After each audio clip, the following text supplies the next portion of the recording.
Hello, one and all, to the late night chat room. I'm your host, the Moonstar, and recently I've learned the value of demonic friendship and suffering. So I assume you read the title or saw the thumbnail, but yeah, Shin Megoomy Tensay 5. I played it, had a blast. It's Persona 5. Review over. Alright, now that I've crossed off Persona 5 joke from my list here, let's get started properly. Ship Megami Tensay, the latest from a very long line of games. I briefly mentioned the series in my Persona 1 retrospective that I know you watched. Anyways, in that episode, I barely touched upon what the SMT series was, so allow me to give a more detailed, but also just as brief, overview here. Shin Megoomy Tensay is a series about summoning hot demons to... Wait a minute, this isn't the right script. Ah, there it is.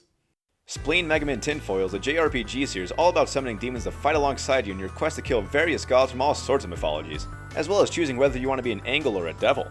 To make a long story short, it got its start on the Famicom as Digital Devil Story Megami Tensei, based on the book by the same name. It later evolved into Shoot Me Man 10 times on the Super Famicom, which is how the series is mostly known these days.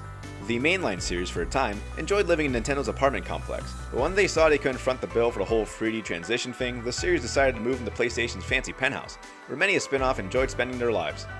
As for the mainline series, they managed to convince Nintendo that Nocturne was just a one-time fling and would never happen again.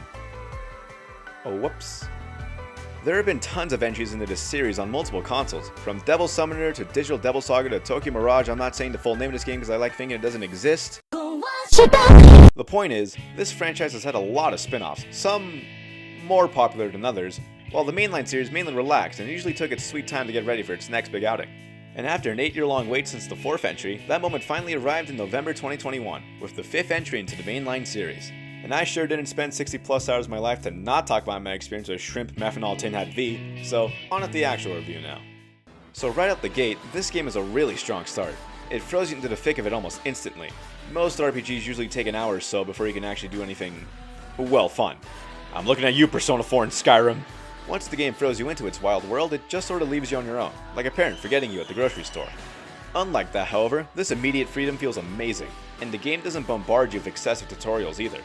In the few tutorial fights, the game does a great job in explaining the battle mechanics, and getting a grasp on it is pretty easy. However, I will say this, if this is your first sheet metal tankard game, then expect to get tossed around a lot in the early stages. While it's not as punishing as the previous entries in the mainline series, I can still see how the early parts of this game can put up quite a challenge for new players.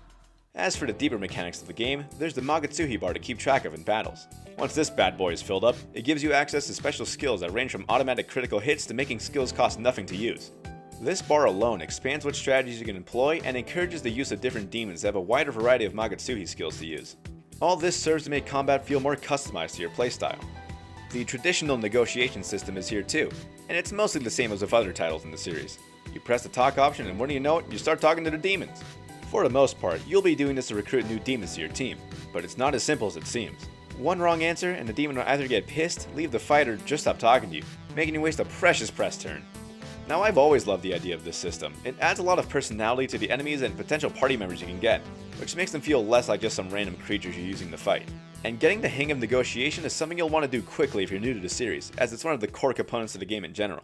SMT also retains the usual level up system for the protagonist. Once you level up, you get some points added to random stats, and you get to choose where the last one goes. This allows for different builds, such as pure magic, pure strength and defense, or pure speed, where you just become the Flash and zip around every attack. I always love it when games give me this kind of freedom. It lets me take the reins on what kind of experience I want, and in this case, I became nigh unstoppable near the endgame. If you want a recommendation from me, don't underestimate your strength stat. Oh, and investing in either agility or vitality goes a long way. Speaking of character builds, getting new skills for the protagonist is made pretty interesting with demon essences. Like SMT4, you gain skills from demons directly, but here it's expanded upon. Essences act like Died Magatama from Nocturne, where in that game, Magatama gave you a set list of skills and affinities. Here, however, every demon can gain skills from essences and the protagonist gets the benefit of choosing between skills or affinities, further expanding the variety of builds you can run. The tricky part about all this is that you can only have one essence of one demon at a time, so stockpiling isn't an option. This creates a dilemma when it comes to choosing the skills you want to use, since there's no knowing when you'll get another one. When it comes to the difficulty of the game itself, it's easy to just follow the crowd and say this is an absolutely punishing experience with no room for mistakes, but really that's not the case. While the Smith series is often praised for not being your average JRPG, it's not impossible. In fact, it gets kind of easy after a while. This game lets you learn skills called miracles.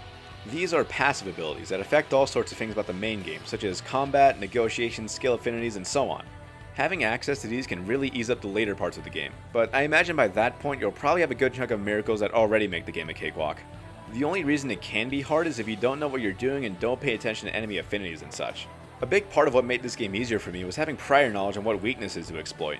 Most of the demons retained their affinities from previous mainline entries and spin-offs like Persona. Having that knowledge definitely made the early game go by a bit smoother. And like any RPG, there comes a point where you can just cheese the ever-loving Christmas out of this game's mechanics. You can come up with teams that just make encounters a joke and make boss battles a walk in the park. Or, well, less of a challenge. Really, there's no need to worry about the difficulty of this game. Sure, it falls into the same trap of having sections where all you might need to do is grind some levels, but that just comes with the territory of being an RPG. I think that's enough talking about mechanics though, because presentation-wise, this game is gorgeous to look at and I need to talk about it. As soon as Atlus revealed the main character's design, I knew this game was going to be pure eye candy. And not just in the character department. Some demons have skills unique to them that offer stunning animations for each one, again adding to the personality of each demon. The environments are these sweeping landscapes of this ruined world that add a metric ton to the tone of this game. Each area you visit offers a unique vibe, from the beginning area making you feel this sense of isolation and despair to the last one truly making you feel as if you've been on this grueling journey yourself. The visuals paired with the ambience really bring this dead world to life. Exploring never feels dull, there's always so much to look at, and the music that plays in the background doesn't disappoint either. From grimy guitars to looming synth tracks, Screen Monitor Television 5 has one of the best soundtracks of the year. The battle themes are intense, a perfect backdrop to a demonic encounter, where one mistake can decide it all. Menu themes offer you this sense of safety. Nothing can touch you here. Overworld themes provide a nice distraction from the chaos surrounding you, and ensures you're never bored, as some overworlds use a dynamic soundtrack, changing depending on where you are in the world. And the various shop themes perfectly match the aesthetics of where you are. Oh, speaking of shops, Shell Money Tip Jar 5 does us the great service of merging all the important facilities into one place, the Leyline Crossing. Here we have our usual options, save, heal, fast travel, etc., along with the Cathedral of Shadows and Cadaver's Hollow. The Cathedral of Shadows is relatively the same, except that it's actually called the World of Shadows this time, and our main man Mito has been replaced by Sophia, who... well, she's great for several reasons. Anyway, Fusion's a bit different this time around too. Usually you just stand back and watch as the demons you befriended along the way get pulverized into a new one. Here, however, the protagonist gets to play an active role in Fusion, via shredding on the organ so hard that their demons get clumped together and transform into a new one.